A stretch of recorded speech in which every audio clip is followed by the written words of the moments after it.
오늘 우리에게 주신 하나님의 말씀은 베드로후서 3장 8절부터 10절까지 말씀입니다.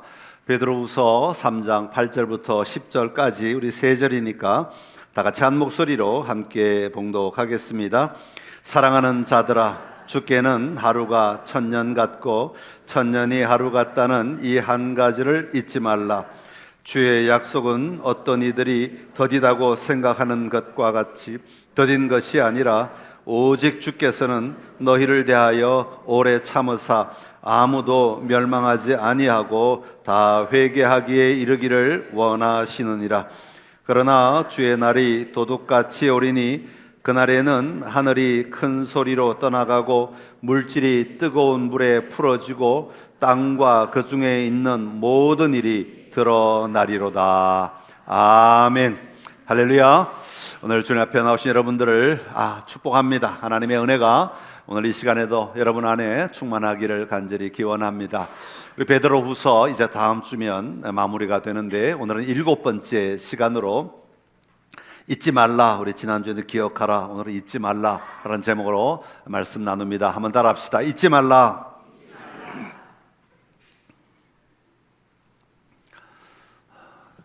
아기들이 태어나서 자랄 때 참 이쁘죠.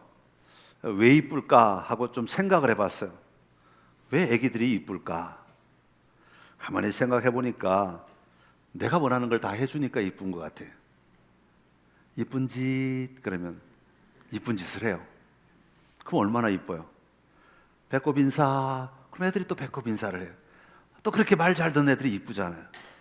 또 웃겨보겠다고 혼신의 힘을 다해서 까꿍 하면 또 막 웃어줘요. 얼마나 이뻐요. 물론 안 이쁠 때도 있지만 내가 원하는 걸 해주면 이쁘다 이 말이지. 내가 원하는 걸 안 해주고 지가 원하는 걸 하면 안 이쁘지만 내가 원하는 걸 해주면 이쁘잖아요. 다 내 중심적으로 바라봤을 때 뭔가를 해주면 이쁜 거죠. 그러면 언제 안 이뻐지느냐? 사춘기가 오면 안 이뻐져요. 사춘기는 아동기에서 성인기로 넘어가는 과도기잖아요. 이 과도기가 되면 아이들이 몸만 변하는 게 아니라 많은 게 변화되죠. 생각이 변화되고 사고 구조가 바뀌고 태도들이 바뀌고 참 많은 것들이 바뀌어요. 그래가지고 감정도 자기 스스로 조절하기도 힘들 때도 있고 뭐 여러 가지 많은 변화들이 일어납니다. 독립심도 일어나고요. 그러다 보니까 이제는 더는 부모가 원하는 대로 해주지 않아요. 사춘기 애들 보고 이쁜 짓 그럼 뭐라 그래요?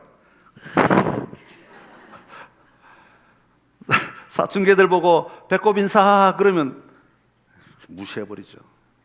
이러고 가버려요. 더 이상 내가 원하는 걸 해주지 않아.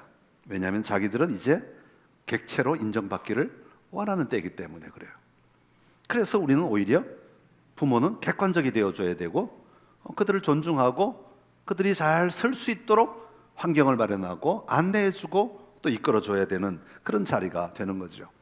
제가 왜 이 얘기를 하냐면 우리 신앙도 비슷한 것 같다는 생각이 들었어요. 우리가 처음에 하나님을 잘 알지 못할 때는 전부 다 내 주관대로 살아가. 하나님 이쁜 짓 그러면 하나님이 막 이렇게 나한테 이쁜 짓을 해주시는 것 같아. 뭔가를 응답이 막 되는 것 같고 뭔가 교회 나오니까 하나님이 나한테 잘해 주시는 것 같고 내가 막 즐거운 걸 막 베풀어 주시는 것 같고 그래요. 그런데 예수를 믿고 나면 그때 가서도 예수님이 내 안에 살아계시고 내 안에서 일하심을 우리가 확신하고 나면 그때 가서도 하나님을 그런 방식으로 대하면 우리 하나님을 만나기가 참 어려워지는 거죠. 그때는 하나님 앞에 잘 서 있는 사람이 되어야 돼. 하나님 앞에 잘 서서 하나님이 뭘 원하시는지를 듣고 배우고 알고 그렇게 나아갈 때 우리는 좋은 성도로서의 삶을 살아갈 수 있고 신자로서 잘 세워져 갈 수 있게 되는 거예요. 그런데 교회 나온 지 아무리 오래돼도 여전히 내가 원하는 것만 요구하고 내가 원하는 것만 내가 기뻐할 것만 내가 뭔가를 바랄 것만 자꾸 요구하고 하나님이 나를 웃게 해주고 즐겁게 해줄 것만 기대한다면 우리 신앙은 절대로 자라지 않는다. 그 자리에 머물러 있다 하는 겁니다. 오늘 우리가 베드로후서를 다루고 있는데 베드로후서에서 계속 나오는 거짓 교사들은 자기들이 살아가는 삶의 현장에 하나님의 일하심이 보이지 않는다고 느껴지니까 뭐라고 말하냐면 하나님은 더 이상 역사하지 않으시는 분이시다, 그렇게 말을 하는 거죠. 그러니까 하나님이 우리 삶에 개입하지 않으시는 분이시다 라고 말하는 거예요. 그런 환경 속에서 베드로는 그런 거짓 교사들의 말을 듣고 있는 교회를 향해서 가르치고 있는데, 뭘 가르치냐 하면, 아니야, 우리 주님은 지금도 일하고 계시고 그 일하심이 마지막 때가 반드시 있어 라는 것을 가르쳐 주는 거죠.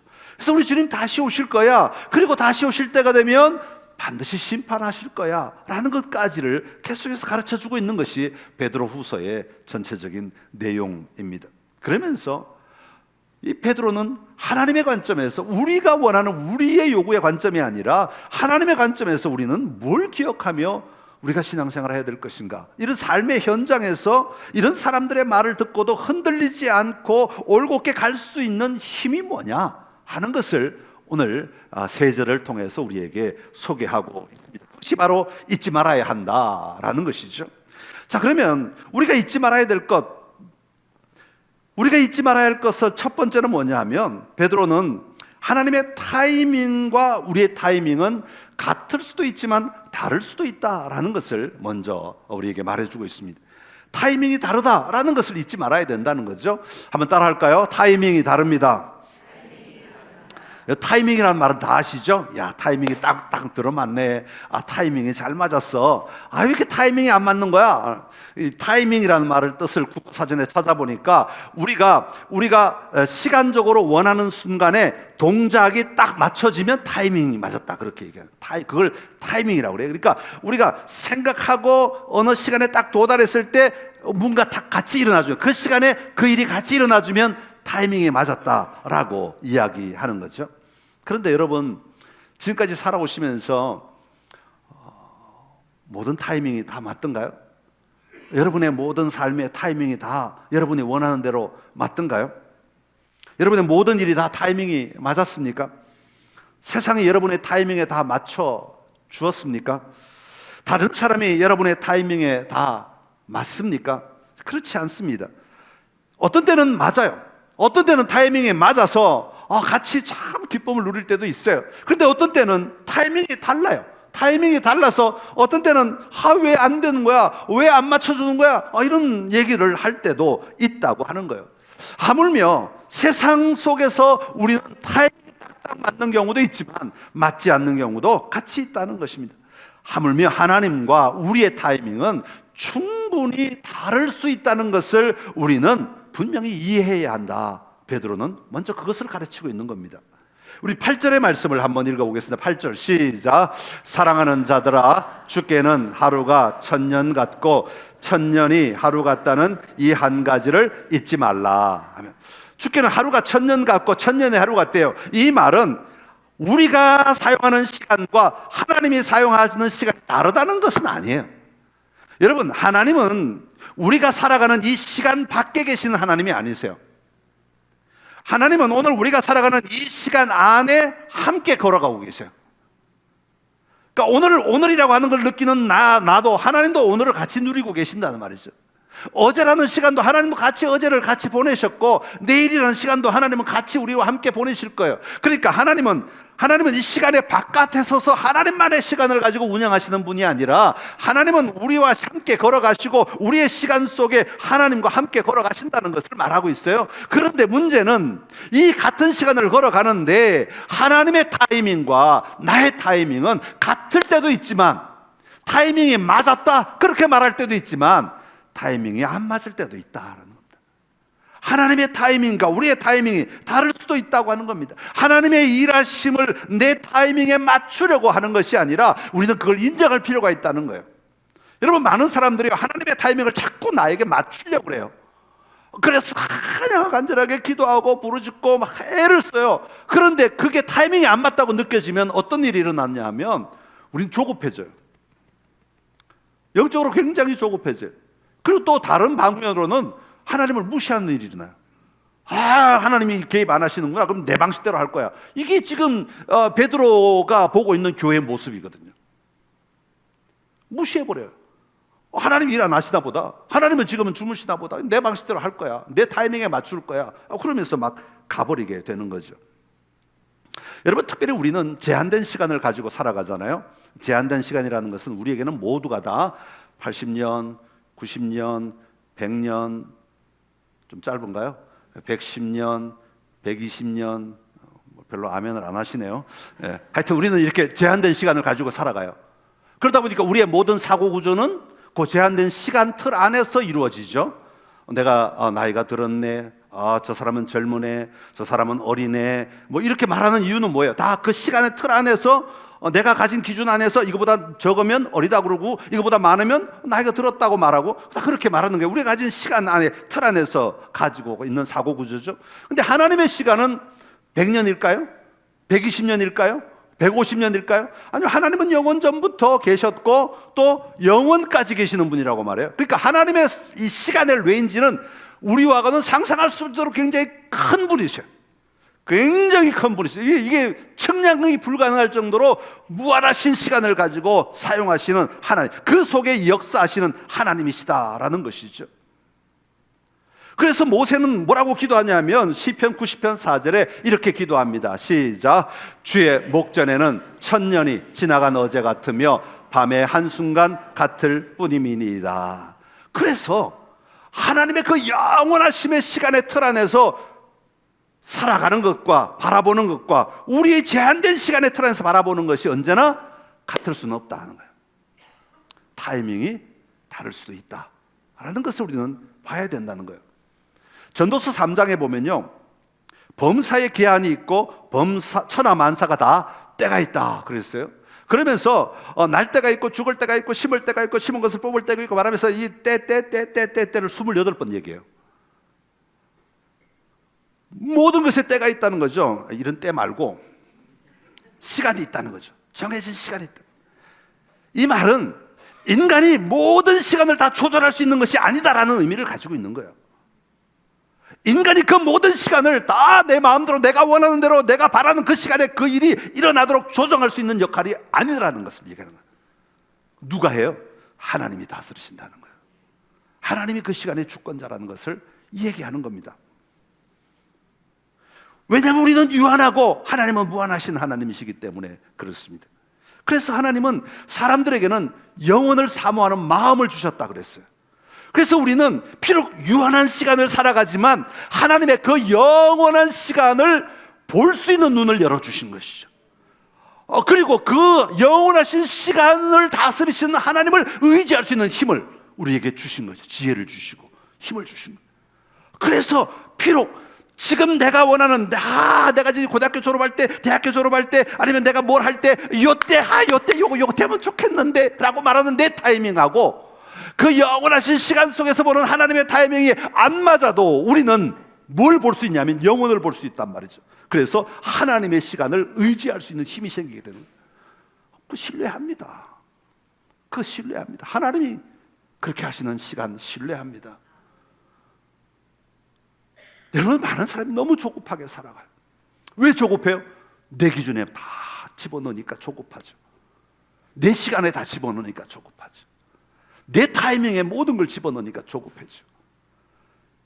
여러분, 오늘 다시 한번 우리 안에 하나님의 시간, 하나님의 때, 하나님의 타이밍을 기대하며 살아가는 성도가 될 수 있기를 간절히 바랍니다.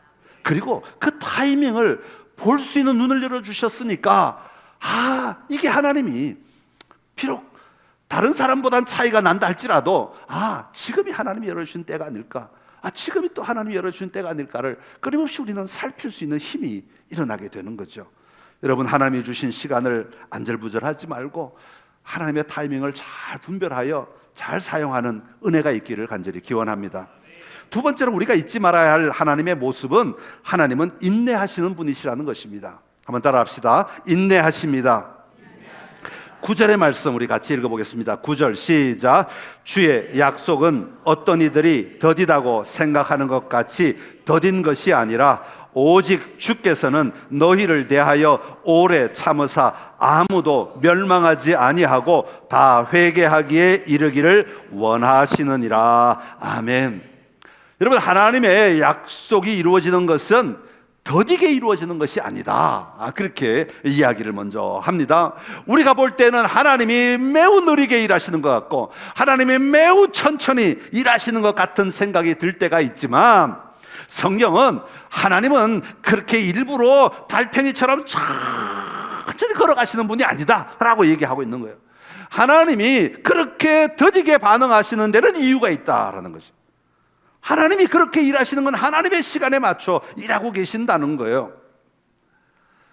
하나님은 하나님의 성품으로 볼 때 더딘 것 같은, 우리가 볼 때는 더딘 것 같은 이 상황을 오늘 베드로는 뭐라고 표현하고 있냐면, 하나님이 인내하고 계시는구나, 그렇게 말하는 거예요. 하나님이 인내하고 있다. 9절에 보니까 오직 주께서는 너희를 대하여 오래 참으사, 그렇게 말합니다. 지금 이 시간이 어쩌면 하나님이 우리에게 오래 참고 계시는 시간이 될 수도 있다는 것을 우리는 분명히 기억해야 한다는 거예요. 오래 참으시는 하나님, 그게 하나님의 성품이시죠. 인내하시는 것, 하나님의 성품이라고 하는 겁니다. 자, 그러면 누구를 향해서 오래 참으시느냐? 이처럼 인내하시는 하나님께서 참으실 때 너희를 대하여 오래 참으사, 그렇게 말해요. 여기 너희는 누구입니까? 저죠. 여러분이죠.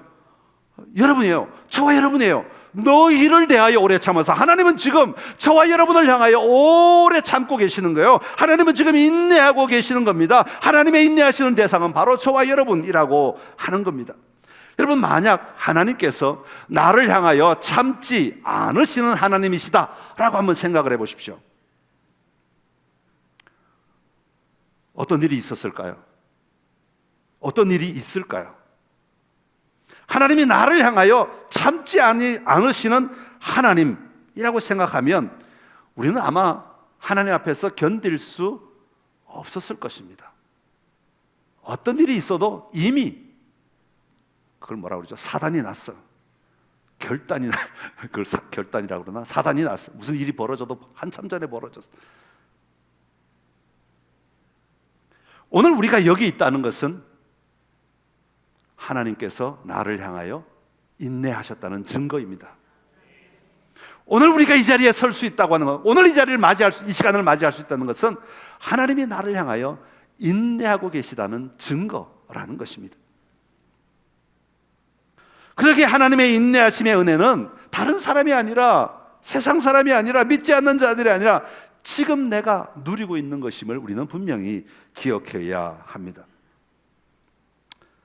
이처럼 우리를 향하신, 세상을 향하신 하나님의 오래 참으심을 바라볼 때 오늘 우리는 어떻게 살아야 하겠는가?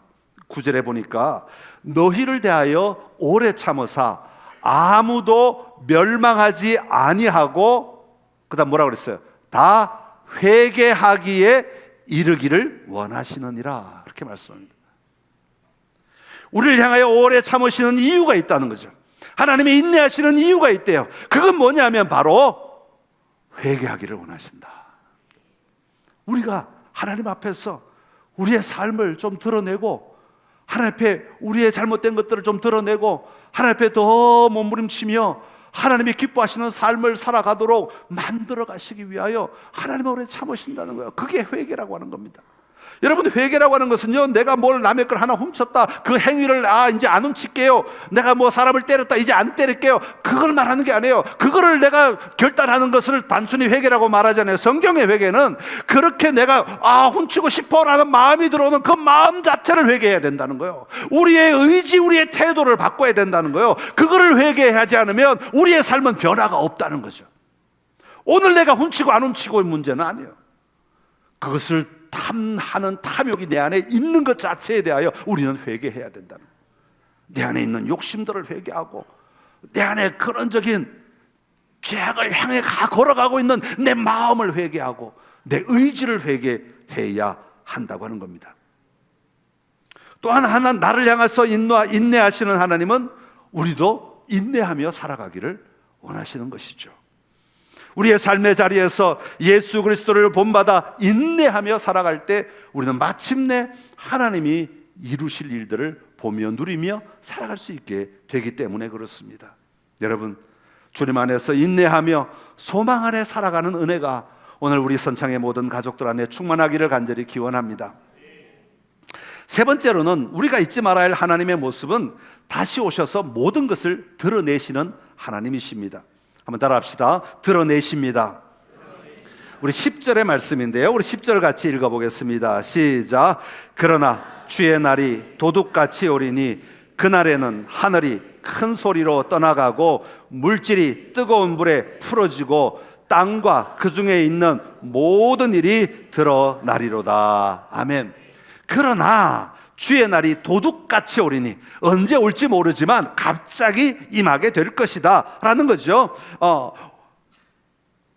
하나님은 인내하시는 분이시기도 하지만 그러나 그 인내가 영원히 지속되지는 않는다라는 거예요. 어느 시점이 되면 그것을 다 드러내신다, 그 일을 다루시는 하나님이시다라는 것을 말씀하고 있는 겁니다. 여러분, 이스라엘 백성들 남유다와 북이스라엘로 나누어져 솔로몬 이후에 나누어졌을 때 북이스라엘이 얼마나 하나님 앞에 범죄하고 우상을 섬기고 왕이 바뀔 때마다 계속하여 더 악을 행하고 더 악을 행하고 더 악을. 하나님이 인내하시죠. 그런데 그 인내가 영원합니까? 어느 시점이 딱 되었을 때 아수르를 불러서 하나님은 그 인내를 멈추시죠. 또 그것을 보게 하신 다음에 남유다에게 또 기다리시고 또 기다리시고 또 기다리십니다. 깨닫게 하시는 거죠. 보게 하시는 거죠. 알게 하시는 거죠. 그러다가 그 마지막에 되었을 때 바벨론의 포로로 다시 넘겨버리시는 것을 우리는 잘 알고 있습니다. 하나님의 인내의 시간이 끝나게 되면 주의 날이 임하게 될 것이다. 성경은 분명히 말씀하고 있습니다.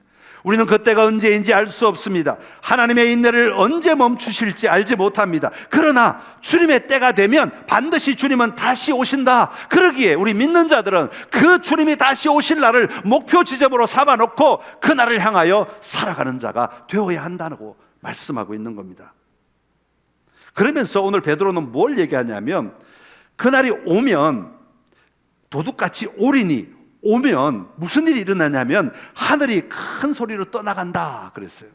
이 그림을 좀 보시면 이해가 되는데, 덮고 있는 하늘이 큰 소리를 내면서 찢어진다는 뜻이에요. 여러분, 우리가 이 땅을 지금 살아가면서 우리는 다 포장하고 살아가잖아요.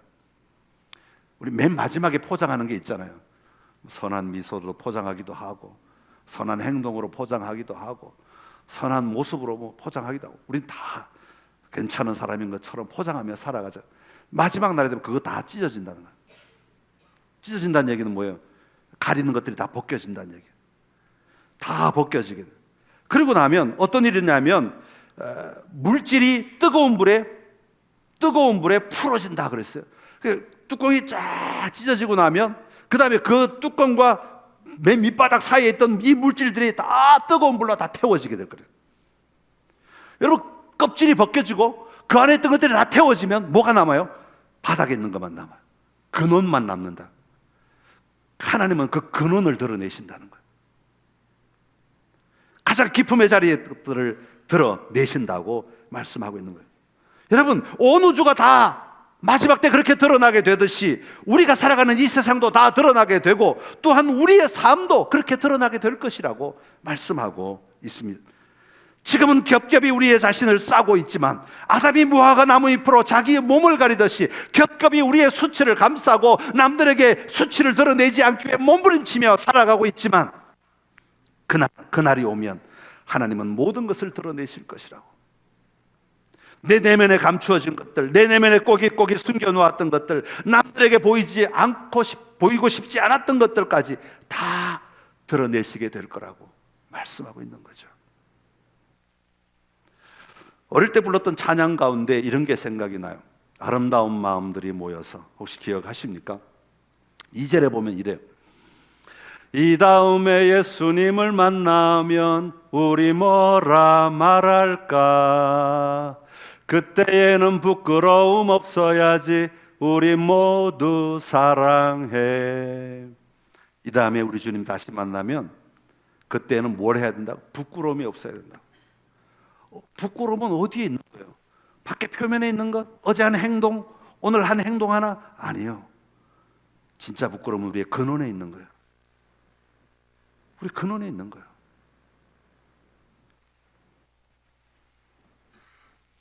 지금 여기서부터 오늘 우리는 이 근원의 자리가 부끄럽지 않도록 살아가야 된다는 거예요. 그것이 주의 나를 바라보는 사람들의 삶의 태도여야 한다는 거죠. 왜? 하나님은 다 드러내시기 때문에.